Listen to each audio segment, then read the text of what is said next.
Get ready to hear the truth about America on a show that's not immune to the facts with your host, Dan Bongino. All right, welcome to the Dan Bongino Show. Producer Joe, how are you today? Hey, man, I'm glad to be here with you, Dan. How you doing, babe? Yeah, good. Major blowout last night on the Ingram angle where I was on Fox, so we'll get to that. Listen, I'm not lying down anymore, and neither should you. Enough of this BS, enough of this crap. I'm not going to sit there and listen anymore, and neither should you, to leftist hacks and idiots on the air and elsewhere calling us racist, xenophobes, Islamophobes, and everything else. You want to sit back and take it, fine, but I'm not your guy. Maybe this show isn't for you, but I'm done taking it. So I'm going to go into this in the beginning of the show today. I also got some other news yesterday from Chuck Ross over at the Daily Caller about some more just stunning information in this whole scandal, monumental, mammoth-like scandal to try to attack and spy on the Trump team. Just amazing stuff. So let's get right to it. Today's show brought to you by buddies at FilterBuy. Hey, according to the CDC, about 7 million people are getting hit with the flu this year. Many think getting sick has to do with the cold, but that's false. They get sick because they spend more time inside and are exposed to higher concentrations of viruses and pollutants, including the cold and flu virus. If you want to improve your chances this season, start by improving the quality of your air with FilterBuy. Change out my filters with FilterBuy. You should too. America's leading provider of HVAC filters for homes and small businesses. This is one of those things that's so easy to kick the can down the road on. You need good quality air in your house. I spend all my time indoors. You don't want to breathe polluted air. You have to change your air filters. Why not use a company that's here, wants to talk to you, and produces great products right here in America? Sign up for auto delivery today, and you'll save 5% off your order. They have over 600 different sizes, including custom options that ship free within 24 hours, plus they manufacture all their filters right here in the great old US of A. Same time. Save money and give yourself an edge. It's cold and flu season. That's filterbuy.com, filterbuy.com, filterbuy.com. Tell them the Dan Bongino Show sent you. We would really appreciate that. Filterbuy.com. Okay. You know, Joe, give me a moment here. Sorry, this is going to be maybe a bit emotional for me. But when I was younger, my grandmother, certainly, man. On my mother's side, who I love to death, God rest her soul, one of the most loving women I ever met in my life. Her life was changed completely when she lost her young son, my Uncle Greg, in Vietnam. It was kind of, very heart-wrenching for me to go back there to Hanoi recently because I knew how much it meant to my family. When my uncle didn't return, he died quite heroically over there, obviously, in the war. But my grandmother was a great woman. I learned a lot of lessons from her. And one of the things, she had these sayings, they were kind of funny. She was Irish, and the Irish have these great sayings all the time. And one of her sayings always was, don't you make a scene, don't you? And really, what she was saying, Joe, was she was saying, control yourself, in public, always. Like we'd be in church, and she used to live in Eatontown, New Jersey, after she moved out of New York. And we would go to this church, and they had this section up top for, grandparents and parents with kids in case you started screaming and yelling. So given that me and my younger brothers were always rabble-rousers, she would take us upstairs in case things got out of control. And she would always look at me and say, don't you make a scene, don't you make a scene. And I never forgot that. I love my grandmother, Eileen Sadler, to death. But ladies and gentlemen, that advice was great when I was a kid, but it's not great anymore. It's time to make a scene. We are under attack by the left. In some cases, literally. I want to be hyperbolic. I don't want to exaggerate it. There's a lot of MAGA hat-wearing people who luckily haven't been punched in the face yet.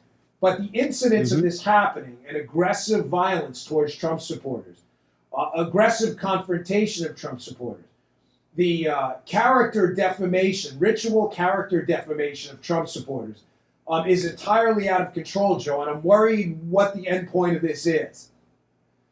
Now, last night I was on the Ingram angle in a debate with Star Parker, who's a friend of mine, with a liberal, I don't even know how to describe this guy. He was just out of control. I'm not talking about a guy who lost it. On the Ingram angle, a guy named Leo Terrell, who happens to be a lawyer, who I thought I made a reasonable point in the beginning of the show, and he decided that he was going to engage in, again, ritual character defamation of Donald Trump. Trump is a racist. you're basically racist for defending Trump. Everybody's a racist. Your dad's a racist. Your mom's a racist. Your family's a racist. You're a racist. He's a racist. They're a racist too. Now you're a racist. We're a racist. Yes. Oh yeah. Everybody was a racist. And I hate playing clips of myself on the show because some of you saw it last night. I don't mean to be redundant. So we're just going to take a small snippet of how this ended at the end. And listen, I'm not celebrating it. I wish these things wouldn't go down these paths. I certainly didn't initiate this, but you're going to start a fight, then I'm damn well going to end it. Joe, play that cut of me confronting Leo Terrell last night, who insisted President Trump and his supporters are racist. Sorry, dead or afraid of Trump. Okay. You're afraid of Trump. Yeah, no one's afraid of anybody. You know what, and Leo? I'm afraid of idiots. And that's why I hate going on the air with guys and like Leo, you. I ain't lying down anymore. And you shouldn't either. Leo, you're afraid of Trump. Nah, Leo, I'm afraid of idiots. And that's why I hate getting on the air with guys like you. I'm bringing this up because there's this ongoing argument that most of you have very busy lives. And I appreciate you listening to this show to get a 1 hour summation, nice summary of the day's news, because you have lives. You go to work. You have important lives. You do important work. You're raising important kids. Your children, your family matters to you. You don't have the time every day to read through the entire Wall Street Journal and 6,000 pages of Breitbart, Conservative Review, and Drudge every day. You need a quick summary, and I'm honored that you come here. But there's a fight going on that you may have missed. And this fight is between this wing of the Republican Party. I don't want to call them never Trump anymore. I'll call them just, they're basically Trump haters. They don't want to say never Trump anymore, but they just can't stand Trump. There's this fight brewing right now, and it kind of boiled over this weekend at CPAC. And I bring it up in light of that cut I just played on Ingram, because this branch of the Republican Party is convinced if we roll over and lie down, and we listen to people like Leo Terrell, and we just sit back and take it when they call us racist, and ritually defame our characters on national television, one of the most popular shows, that somehow we're going to be seen in the end as the rational, reasonable ones, and we'll win this moral and ethical war and win people over. No, it's over, folks. It's over. The left does not care. They are not trying to win any kind of moral or ethical war. They're not trying to get to the top of the moral totem pole. They are trying to destroy you. You can choose to fight back, or you can choose to lose. There is no option C. I bring it up in light of what happened with that debate and what happened at CPAC, because there are Republicans out there that are convinced, absolutely convinced, if you just sit back and take it, that this is the right path in the long run. I read another article this morning, the Washington Examiner, a website I really enjoy. They do good work. It's like the Wall Street Journal that, aren't always aligned with my conservative values, but that's fine. Unlike some of the Trump-hating wing of the party, I'm open to other ideas, even when I disagree with them. But there was a piece in the Washington Examiner this morning, again, taking a shot at CPAC. CPAC, the Conservative Political Action Conference, where there was some very aggressive talk from people up there, not all of whom I disagree with. Some I disagree with their business practices, but nonetheless, people who got up there, Joe, and went for it, took the fight to the left and said, I'm not taking this anymore. I'm not lying down. It stops here now, right now. And instead of understanding that aggressive posture is needed to fight back against a far-left radical movement that is not intent on winning a moral war, they simply want to destroy you and Donald Trump. What do? These sellout Republicans turn their attack on CPAC. Oh, CPAC, what a disgraceful event. Oh, my gosh, you had all these horrible people there. Michelle Malkin, Charlie Kirk, Candace, they're all so awful. Keep in mind, these are people with actual audiences who, whether you agree or disagree, or you agree with their speech or disagree, you're certainly free to challenge things they say, have actual audiences and may be able to move the needle with people who are actually willing to fight back. While you languish with your 2,000 followers on Twitter writing articles about the Laffer curve. I love that stuff. Joe, have we not argued and debated economics on this show for now the close to, 3-4 years we've been doing this? This show does facts. It does data. All the time, babe. Yeah, all the time. All the time, dude. Yeah. But that has to be measured with a sense of what tactical efficiency is. And if you think it's tactically efficient to lay down for the Democrats while they call us racists and fools and sit there and try to take some kind of moral high road, man, are you in the wrong fight? This is trench warfare. What did you think this was? Robert's Rules of Order. We're all going to line up. Load your muskets. Fire. Kneel. No. Oh, no. That's over, folks. That's over. We're in the era of bankrupting Christian bakers and florists, class warfare, socialism, the death and destruction associated with it, government takeovers of healthcare, bankrupting of private businesses, the administration, the prior one, the Obama administration disagreed with. And you want Robert's Rules of Order? Line up, fire. You are in the wrong war, brother and sister. You are fighting yesterday's war today. You think I'm making this up? Really, the CPAC thing is unbelievable. I cannot believe how many Republicans have dedicated mounds of ink and internet space on their websites to attacking one of the largest conservative conferences in the country where actual people show up. I can't believe it. Mm-hmm. Joe, you and I have been there. Joe, you and I have had confrontations at CPAC with people we disagreed with. Yeah. The point is, there are actually people there. People show up. Yeah. Maybe it's time to turn your fire on the left. Maybe turn the cannons around. I'm not taking it. I love doing those Fox hits. And I have no fear of a liberal debate at all. But I go on the air with Leo or anyone else. You drop that racism bomb to try to defame me and anyone else, you are going to get it back.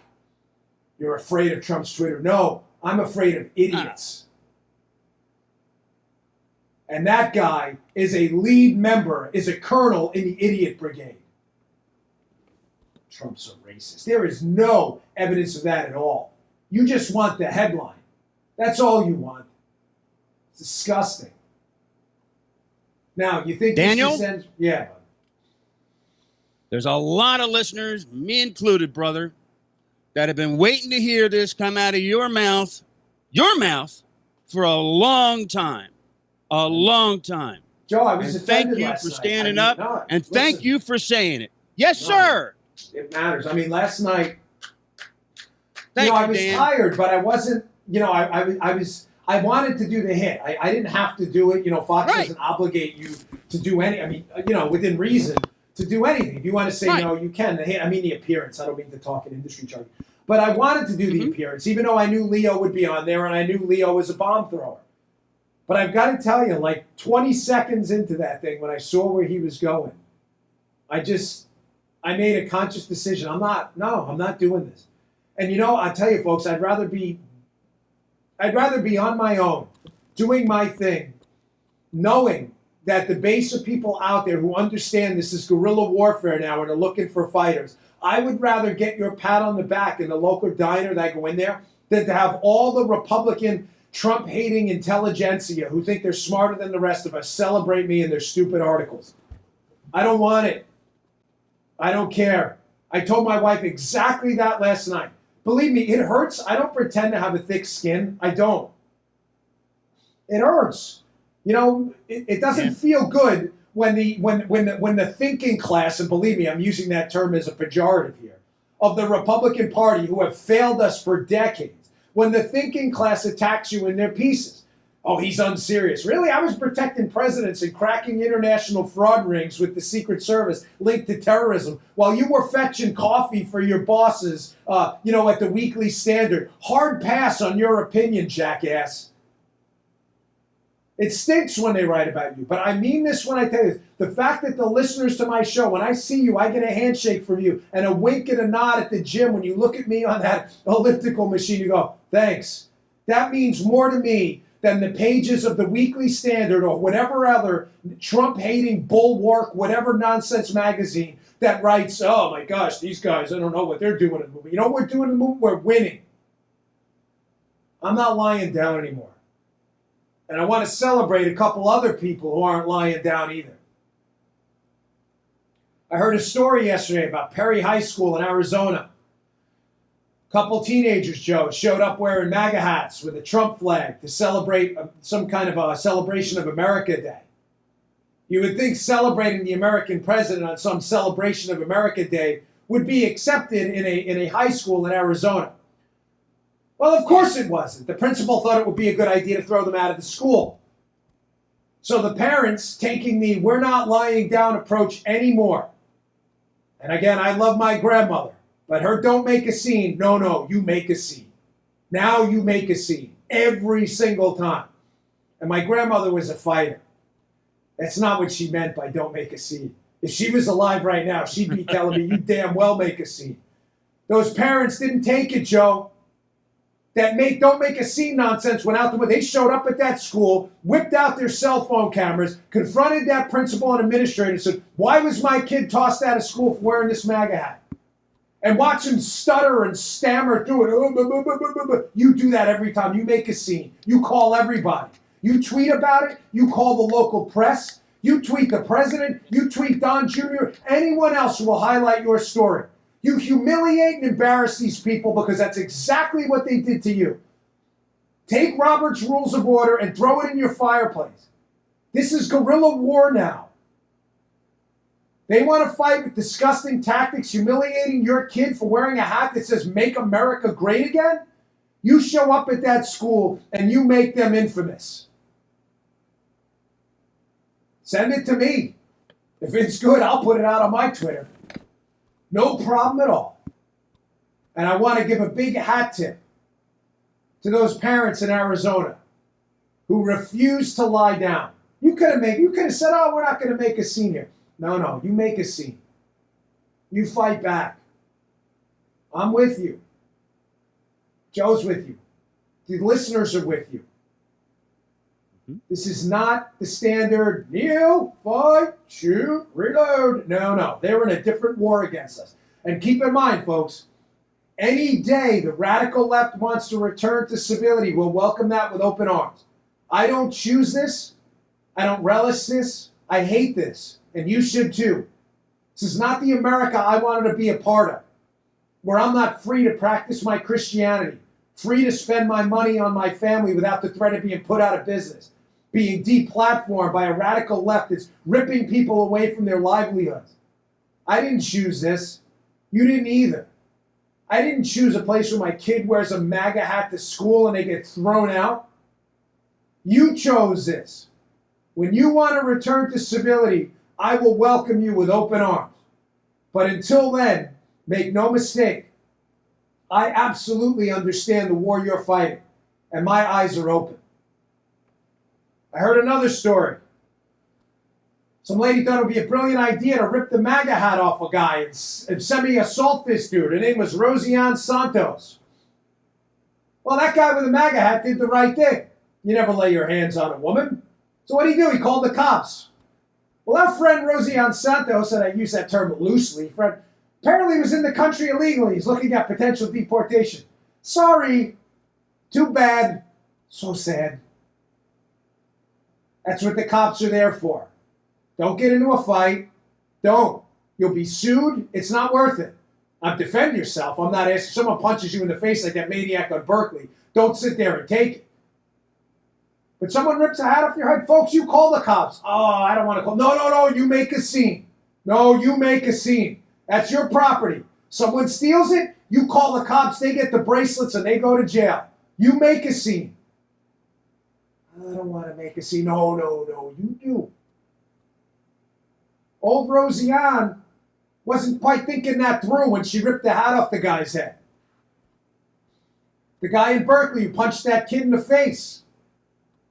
Made that kid a celebrity. Good for that kid. Showed up at CPAC, got a shout out by Donald Trump. Trump never forgets the people. I'm telling you right now, love this guy or hate this guy, Joe. You know I know this and you know why. And I'm going to keep that private. Mm-hmm. But gosh, this guy deeply respects the people who back him up when he needs it. And I'm not talking about players and the people who can do him political favors. I'm talking about the people who do shows like this and the people who go out on college campuses and get punched in the face for the cause. He never, ever forgets that. Ever. From a guy the left wants you to believe is some evil genius. Really? Why does he call people on the phone and thank him for fighting for the cause. He's the president of the United States. Do you know how many people he's called? Joe, am I making this up? Do you know how many people, you know the story, he has called on the phone on his workday who can do nothing for him to thank them? The list is long. Yeah, more than I would even know. Yeah. You know a lot of them. And out of a sense of privacy, I'm going to keep that between us. But I'm telling you, it happens all the time. He's the president of the United States. He respects people who make a scene. Finally, there was that video in that Edmond Santa Fe High School. That kid in the hallway with the MAGA hat. Other kid confronts him, rips his hat off. He doesn't give up that hat or that flag. Another guy gets it on video. That other kid's in a world of trouble. You make a scene. You make a scene every time. The time for not making a scene and letting all this pass, ladies and gentlemen, is over. We're going to expose these people. They picked this fight, not us. You know, I was having a conversation last night, and it devolved into, I don't know where this is going to go. I mean, are we eventually going to split into the United States and the conservative United States? God, I hope not. But I made the point, Joe, that wouldn't work. That wouldn't work. You know why that wouldn't work? Say there was a schism and Texas and Florida, you know, it wouldn't work. I go back and forth on this, but you know why it wouldn't work, Joe? Because you and I as conservatives and liberty lovers just want to be left alone. I don't care what New York does if New York was not taking my tax money as part of the United States. If there were 50 separate countries within the United States, and we weren't the United States, I don't care what New York does. I just want to be left alone with my big R right to petition, to practice my religion, to speak, to assemble, to live, to run a business. I just want to be left alone. The reason a schism in the United States would never work, Joe, is because liberals do not want to leave you alone. It is not good enough for them to live their lives a certain way. They have to do it to you as well, while hypocritically not even doing the same things they recommend for you. And I'm going to get to that in a minute, too. You know, maybe I'll get right to that with the Alexandria. We're going to throw the show script up a little bit. I had a different plan in mind. The people like Alexandria, the hypocrite fraud, Ocasio-Cortez, she's not good enough with making recommendations for her life because she doesn't want those recommendations. She wants you to do it. Sanders, too. Fraud. Phony. 3-home Bernie. Breadlines Bernie. He wants you to sit on breadlines Bernie while this cat has 3 houses. What a fake, phony fraud. 3 homes. He has a lake home, a home in Burlington, and a town home in D.C. This phony wants you to live in a shack on a breadline. Not Bernie. These people are frauds. A schism would never work because they never want to leave you alone. If Texas split off from the United States, it would only be moments before liberals moved into Texas to take over Texas too. You will never get away from this fight. Never.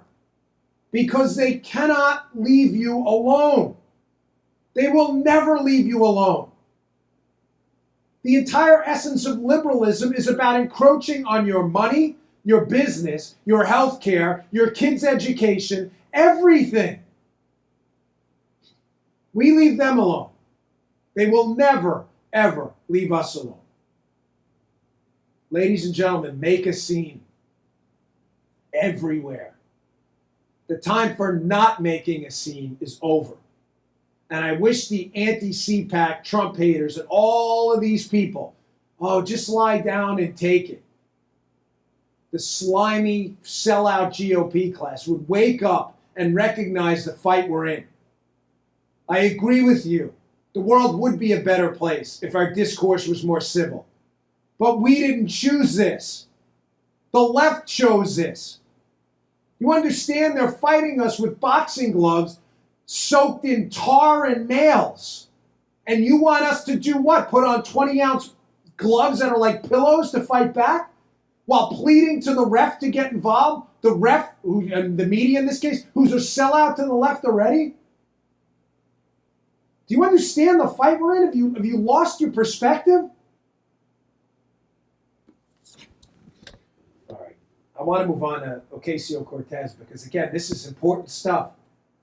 Hold the left to their own standards and watch their credibility evaporate in front of our very eyes. All right, today's show also brought to you by our buddies at Brickhouse Nutrition. Ladies and gentlemen, Brickhouse Nutrition has been a sponsor with me from the beginning. I really appreciate this company. Miles, who runs it, does a great job. They make the finest nutrition supplements out there. One of the best supplements they make is called Field of Greens. Listen, we all know, everybody knows, you know included, your health matters. Take care of yourself first. You know you're supposed to be eating a lot of fruits and vegetables. It's obvious. But why do you not do it?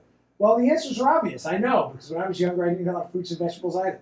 They're perishable if you don't get them in cans. Sometimes when it's canned, it tastes a little old. You don't like the taste. They're tough to prepare the right way sometimes to get them to taste good. And some people just don't like the taste of fruits and vegetables. Brickhouse Nutrition has that problem solved for you. They devised a product called Field of Greens. I begged them to start this product because I love these products.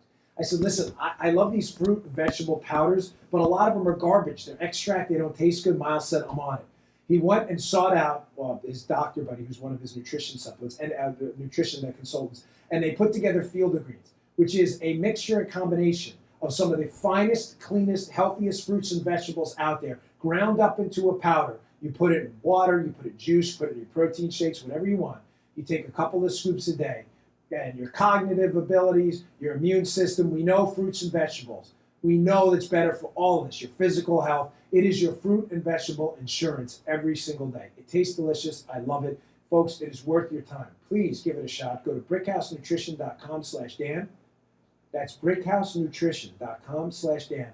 Pick up your jar of Field of Greens today. You will love this product. I give it to my kids. My wife takes it. My mother-in-law takes it. It is the key to good health. brickhousenutrition.com/Dan. Pick up a jar of Field of Greens today. You will love it. Tastes great, too. Okay. And Alexandria Ocasio-Cortez. In case you believe that, she's genuine. She's a warrior for the cause. Joe, what's her thing? Fighting against the swamp. I'm in this for the little guy. He's vested interest. Yeah. You know me. Yeah, I'm at the front of the line here. At the, yeah. If there was a triangle of truth, I'm at the tip of that triangle spear going, I'm a warrior for justice. Are you really? So I found this interesting. I pulled this clip off Twitter. This is Alexandria Ocasio-Cortez making a big stink about how basically she wants Donald Trump to disclose financial documents because, of course, she's a police state tyrant and she believes that they have open authority to investigate people, not crimes. You know what they do in third world republics. You don't investigate crimes, you investigate people till you find the crime. So keep in mind, in this little clip, she displays no evidence whatsoever that Donald Trump has done anything wrong. She just wants to use the powers of Congress, of which she has some of them, 435th of it, to attack Donald Trump and investigate him endlessly. But it's the end of this that's really interesting in light of some breaking news about some problems Ocasio-Cortez has herself. Play that cut. Well, I think, you hear the president say, no collusion, no collusion, no collusion, right? He's always talking about the focus on the relationship between his campaign and Russia, which is the scope of that investigation is under the House Intelligence Committee as well as several other investigatory bodies. So while he's talking collusion, collusion, collusion, I think in oversight, we should be talking about taxes, taxes, taxes, and his bank account, his bank account, his bank account, his financial statements, because that's where I think actually some of the most troubling practices are with direct relevance to the American people under the scope of oversight. Oh, isn't that great? Isn't that special? So Alexandria Ocasio-Cortez wants to review Trump's financial situation. Keep in mind, she produces no evidence of an actual crime or any criminality whatsoever, as a matter of fact. But she wants evidence of Donald Trump's financial statements and wants that disclosure. Oh, isn't this great? You know what broke yesterday, Joe? That Alexandria Ocasio-Cortez's chief of staff apparently is being accused of funneling money from donors into a private company he controls. Now you say, Joe, how much money? A couple bucks, 5, 10 beans here or there, whatever. a couple dollars here or there, maybe a 20 spot. Who knows? 5 buckets. No, Joe. Of course, the $800,000 plus funneled by Sakura Chakrabarti, who is Alexandria Ocasio-Cortez's chief of staff, into companies he controls. Now, all right. So listen. Now, unlike Alexandria Ocasio-Cortez, who wants Donald Trump's financial documents just because she does, she has no evidence of a crime and she believes in police state tyranny. Now we have actual evidence of potential wrongdoing by the chief of staff to Representative Ocasio-Cortez, a potential donor laundering operation into companies he controls. Let's get to that. You know what, Ms. Cortez? Why don't you put that out first? Let's see where that goes before we start focusing on your witch hunt of Donald Trump and his financial documents. Again, make a scene. Make a scene.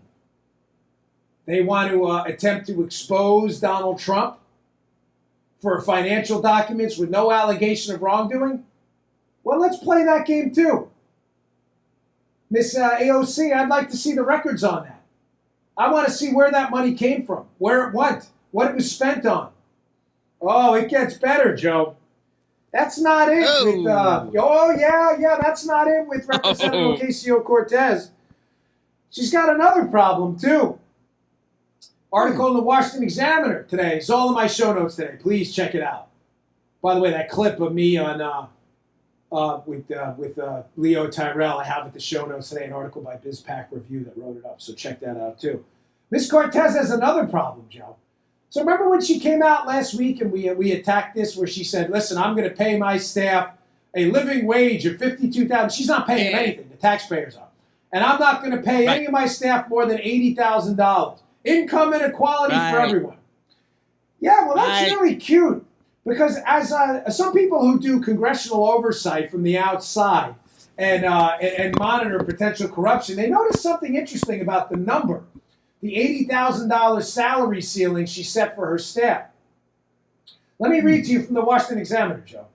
Representative Ocasio-Cortez's decision to cap her office salaries at $80,000 will let her chief of staff, the same guy I just told you has all these financial troubles here, and senior employees avoid public transparency laws that would require them to reveal outside income, gifts, and stock trading activity. The New York Democrat announced last week she would institute living wage rules in her office, paying staff members a minimum of $52,000 a year and a maximum of $80K a year. Now it all makes sense, Joe. Now, why would she do that?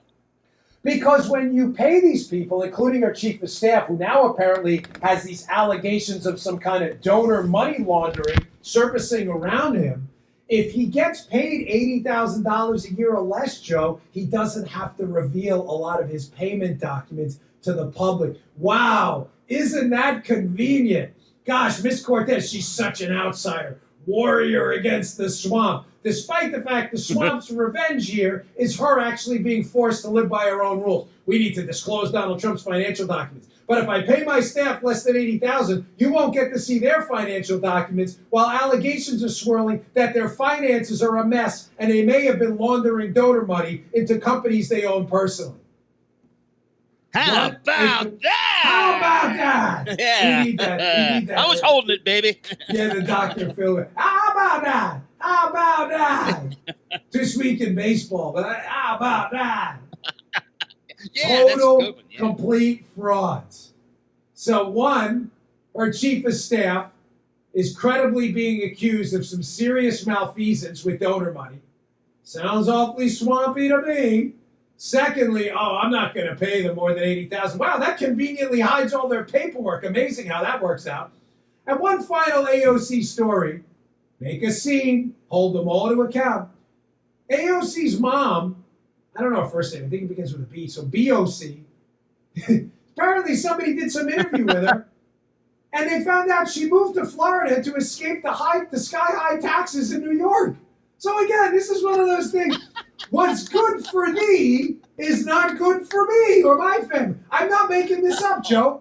So, of course, you had Maggie Haberman, left-wing propagandist for the New York Times, pretends to be a reporter, who had to tweet out, oh, look, Trump's tax laws did this because people are going to get hammered in New York by the SALT deduction. Alexandria Ocasio-Cortez's mom, Maggie, moved before the tax law passed. And based on what we think her income is, she would have benefited from it. Again, stop pretending to be a journalist. Just put on your Twitter, Maggie Haberman, full-time liberal activist. Stop pretending. Just stop pretending. Just admit what you are. You're an opinion columnist that propagandizes for the left. Period. Full stop. Thanks. Her mom left for Florida to not pay the high tax. I couldn't get over that, so I thought it was the greatest thing ever. All right, let me do this, man. I got a lot of stuff to get to today. It's a really busy show. All right. Today's show also brought to you by our buddies at Bravo Company Manufacturing. I have a rifle and a pistol from them. BCM makes some of the finest products out there. I tell the story all the time. Their rifles are so good. When I went to the local FFL to pick up the rifle they shipped to me, the guy couldn't believe it. He's like, brother, these are really, really great. I don't think you know what you have here. So I do. I've heard from some of my Secret Service buddies how great they are. Bravo Company Manufacturing. Listen, owning a rifle is an important responsibility. Building rifles is no different. This company, BCM, was started in a garage by a Marine veteran more than 2 decades ago. Bravo Company Manufacturing, or BCM for short, builds a professional-grade product built to combat standards. It's because they believe the same level of protection should be provided to every American, regardless if they're a private citizen or a professional. Bravo Company Manufacturing is not a sporting arms company. They manufacture life-saving equipment. Every rifle that leaves their factory, they understand could be used, tragically, at times in a life-saving situation that you do not want to be involved in. But if you are, they know that product has to function and function well. They fully understand this. They know it will be used by a responsible citizen, law enforcement officer, or a soldier overseas. Quality matters to them. Every component of a BCM rifle is hand-assembled and tested in Heartland, Wisconsin to a life-saving standard. They put people before their products. BCM knows making reliable, life-saving tools is only half the story. They also work with instructors of marksmanship from top levels of American Special Forces. These instructors then teach the skills necessary to defend yourself and the others. Learn more about Bravo Company Manufacturing. Go to BravoCompanyMFG.com. That's BravoCompanyMFG.com, where you can discover more about their products, special offers, and upcoming news. Look at this. It's amazing. They're really high-quality stuff. That's BravoCompanyMFG.com. You need more convincing? Go to their YouTube channel, youtube.com/BravoCompanyUSA, youtube.com/BravoCompanyUSA. Okay. So Chuck Ross, who's done some really spectacular work over at the Daily Caller in the Spygate case, has a piece out today in the show notes. I really hope you take a look at it. It's very, very good. He talks about this information superhighway. Now, ladies and gentlemen, a little tease here. I'm working on book 2. We are about a third of the way done on the Spygate scandal. It is a accompanying book to book 1. It's called Spygate, which I wrote with Denise McAllister and Matt Palumbo, which I appreciate you picking up. Did very well. Book 2 is going to blow your mind. It's packed full of new information that's come out since the launch of the first book. And it's also written in a different format, whereas the first book was more of a police file, which I hope your people loved it because you can skip around and read how all the players interconnect. The second book tells it in a narrative form and fills in some of the missing holes from number 1. I think you're going to love it. It's going to be a little shorter, but a whole lot sweeter. You're going to really enjoy this book. But one of the things we were doing yesterday on the project is we were putting together the motivations for people, and we were talking about this information laundering operation where, again, all roads lead back to Hillary and Obama. They started this with this fake information from Christopher Steele and Fusion GPS, and they made sure the information made it back to the FBI, and they laundered it through multiple channels. One of the channels I often bring up is the State Department channel, and it appears the middleman, the carrier pigeon here, the guy carrying the information from the Hillary team in that deadly diamond. Remember we talked about it yesterday, arrivals and departures? The information departed the Hillary team. It got to a conduit, a carrier pigeon, made it back to the FBI and law enforcement. It appears that main individual, there were a couple, but the main guy is this guy, Jonathan Weiner. Now, Chuck Ross has some new information about Weiner in this piece yesterday. And there's an interesting little nugget in here. Here's the piece. It says Weiner also handled another dossier on Trump that matched up with some of the salacious claims made in Steele's report. Sidney Blumenthal, Clinton crony, gave Weiner a dossier on Trump that had been compiled by his fellow Clinton insider Cody Shear. The Cody Shear memo contains some of the salacious allegations about Trump's activities in Moscow.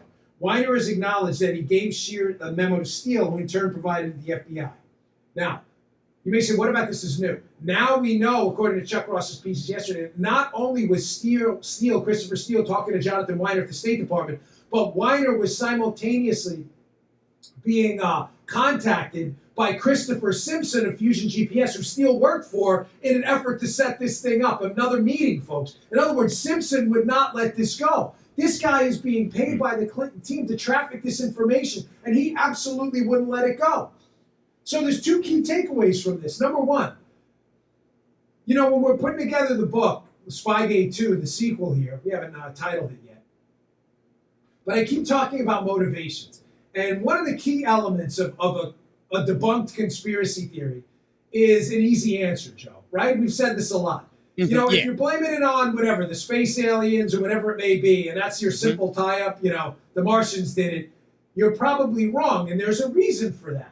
The reason conspiracy theories typically fall apart is because there rarely, if ever, are easy answers when it involves government corruption. It's precisely because of the line I cite often by Father Bob Sirico at the Acton Institute, who said one time in a speech that it's not that government's too big, it's that government's too stupid.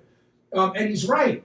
He's not talking about the people who get work boots on and go to work every day. He's talking about the higher-ups and the bureaucrats who most have no experience in the business world whatsoever, many of them, and pretend to know everything.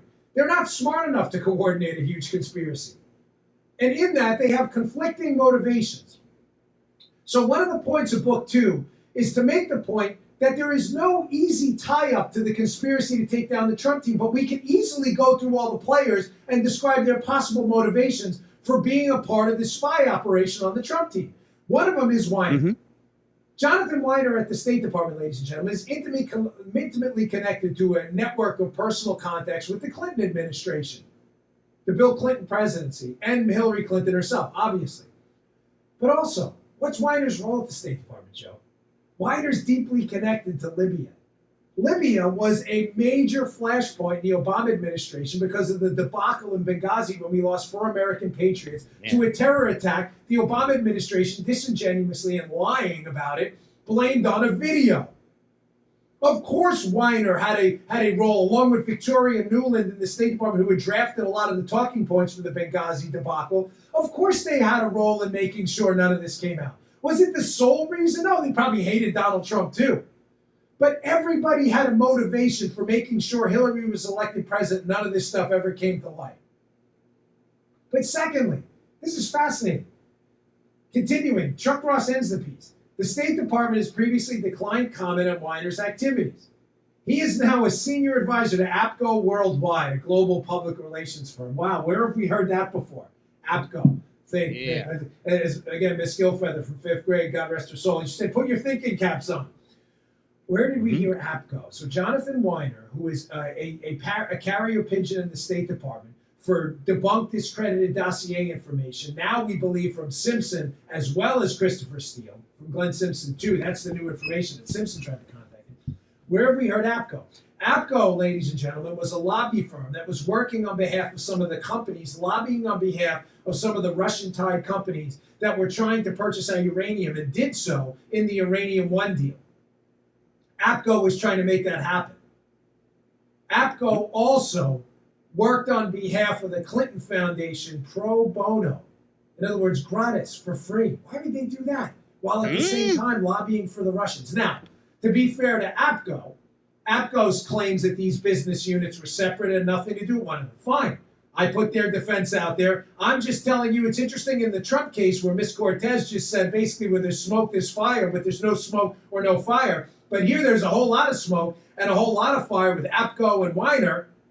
And all of a sudden, everybody in the liberal media seems to not care. So Weiner's now working for APCO, who did pro bono work for the Clintons while lobbying on behalf of the Uranium One deal? While simultaneously Weiner's relaying information to the FBI about Donald Trump through Christopher Steele about the same Russians? No, you don't see any of this as odd? Again, where are the entrepreneurial media types doing any kind of basic research into this? The answer is they're nowhere to be found. All right. I'm going to get into this little bit of a lighter story, and then I want to get to my final story about the tax cuts. Phil Graham has a great piece in the Wall Street Journal today that's just terrific. I want to get into. But I read kind of I don't do a lot of these, lighter things. I just don't want to waste your time. But I saw this in the Journal today. I thought it was kind of funny. It was in their most popular section. Joe, Americans, we're hard chargers. Sometimes we glide through grammar school and high school. We are. And we have a lot of fun playing baseball, football, whatever you do, sports, lacrosse, whatever it may be. They do a lot of, and then they get to college, and I notice this at least, that we're late bloomers. We just are. I mean, I don't mean to stereotype of the entire country and be ridiculous, but my experience is we are late bloomers. Whereas other cultures, they emphasize like the Tiger Mom type stuff from the start, where the kid's got to be playing piano by the time they're 4. We don't do that here. We let our kids be kids generally, and I know with me, when I was about 17 or 18, I decided I wanted to be a doctor, go to medical school, or change the world somehow. Mm-hmm. I became this really hard charger. A lot of you did too. I don't mean to sound in any way pretentious about it. Most of you have too. But I was reading a story and it reminded me of my experience in college, where all these kids who had, slacked off a lot, went to college and became just like dynamos. The new thing now is this hard charging generation of Americans. They want their credit scores to be 800. So there's an article in the Wall Street Journal about like the pursuit for 800. That you can maximum credit scores to 850. Like this is the new thing. Like they're such perfectionists. This generation of young Americans that are now in college, and they want to be the captain of the baseball team, and graduate summa cum laude and all. But now their thing is 800 credit scores. I looked at this and I laughed. I said to Paul, like, this is the new thing, like an 800 credit score. I never heard of such a thing, really. Hey, imagine it. You're on a date. You're in the local watering hole. You see a nice young lady. You want to talk to her. Hey, how's it going? I have an 850 credit score. I can't even imagine what she's saying. Oh, okay, great. Now check, please. Thank you. Have a nice day. I have an 800 credit score. This is a thing. It's a subscription-only article, so I'm not going to include it, and I never talk about this stuff, but I just thought it was funny because in a way I see it as a positive. It just is indicative of what I learned in my time as a cop, a Secret Service agent, that we're just late bloomers. And when we get there and we're done being kids, it's on. Like we care about everything. The captain of the team, your grades, your credit score. I just found that story to be just that's so American of us. We want to be 800. We're not like 700 isn't good enough. I remember when I bought this Acura TL one time, and I had good credit growing up, and I was in Annapolis, and I went in, I was talking to the guy, he's a big bodybuilder guy, and I said, how's my credit? He's like, man, you could buy the building. It was good. I always took my credit seriously, like that was me growing up. So now apparently it's a big, but I've never monitored I just went on today for the first time, being inspired to check my own credit score, because I've never thought of doing that. Hey, check my credit score out.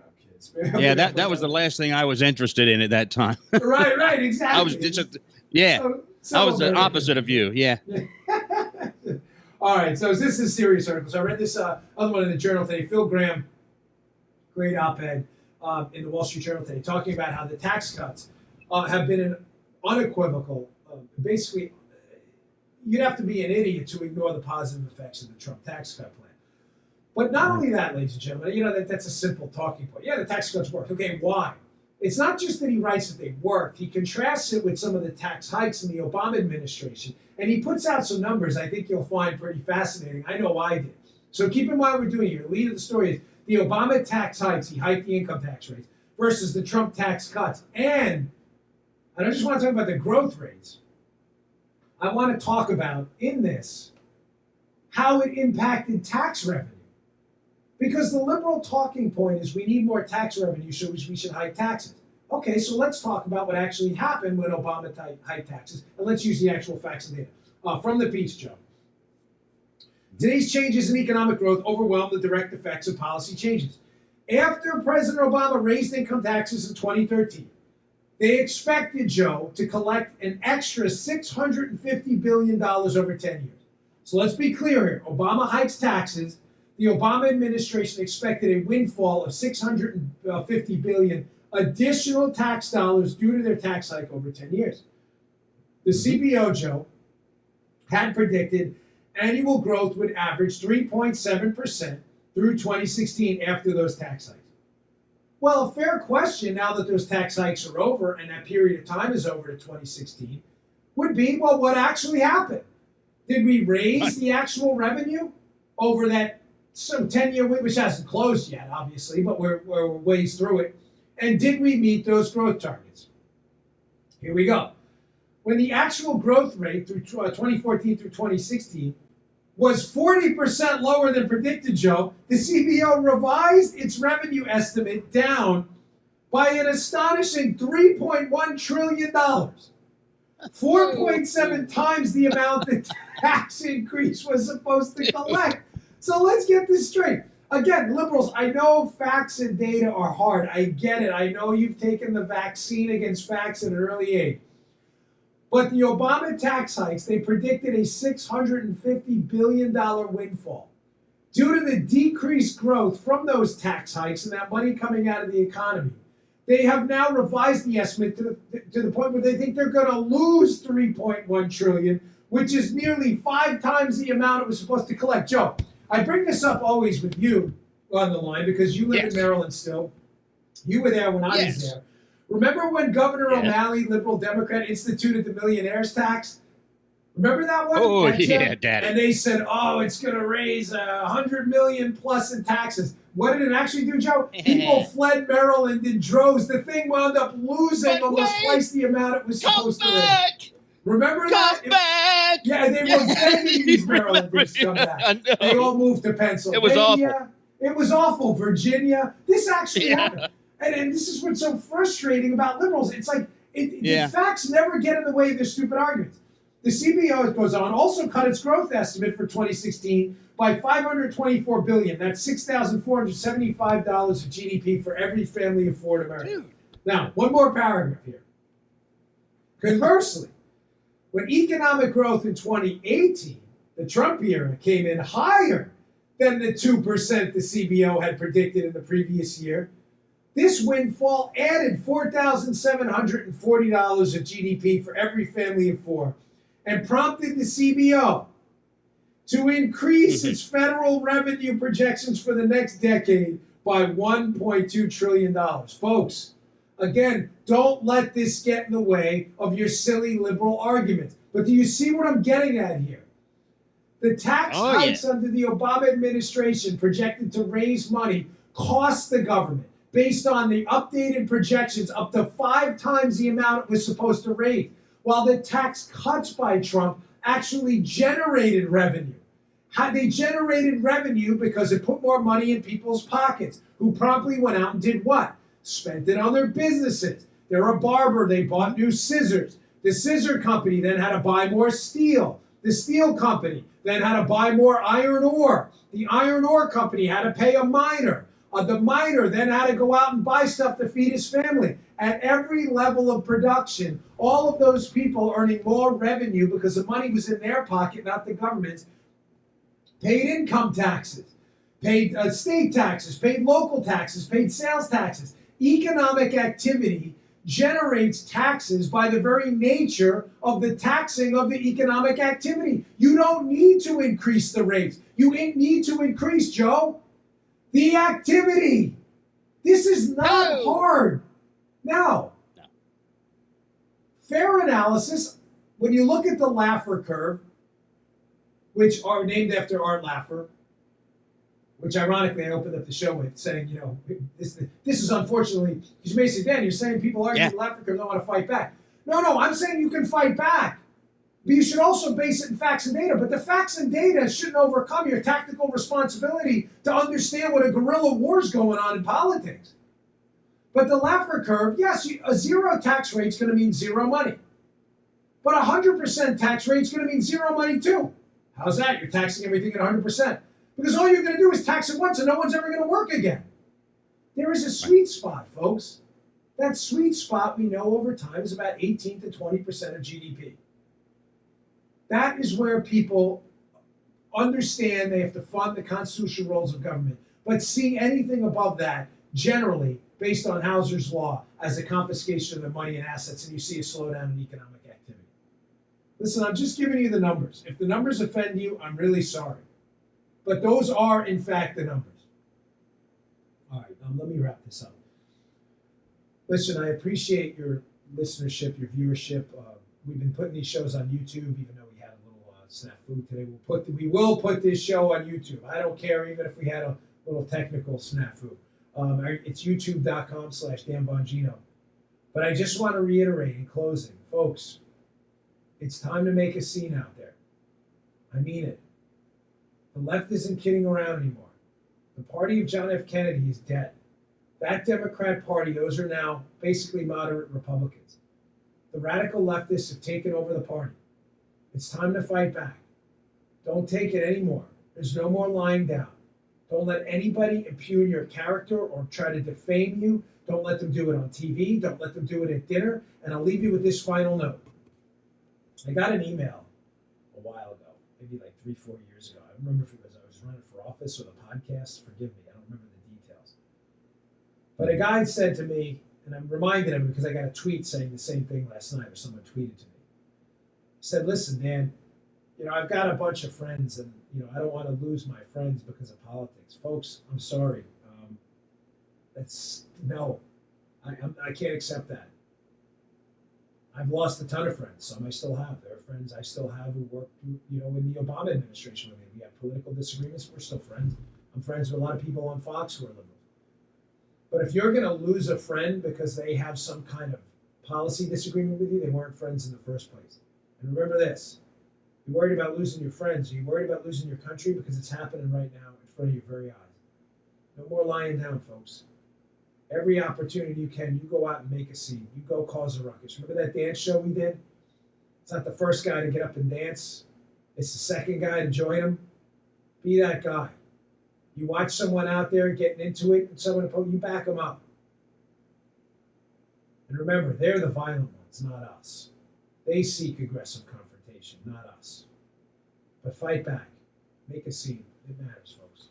All right, thanks for everything today. I appreciate it. Thanks for tuning in. If you can, kind of spread the word about the show. It's important we rally around the troops here. We need this. I don't want anybody being left out there alone. I'm leaving no more people out there on the battlefield. We got to back up our buddies. All right, thanks a lot, folks. I appreciate it. I will see you all tomorrow. You just heard the Dan Bongino Show. You can also get Dan's podcasts on iTunes or SoundCloud. And follow Dan on Twitter 24/7 @DBongino.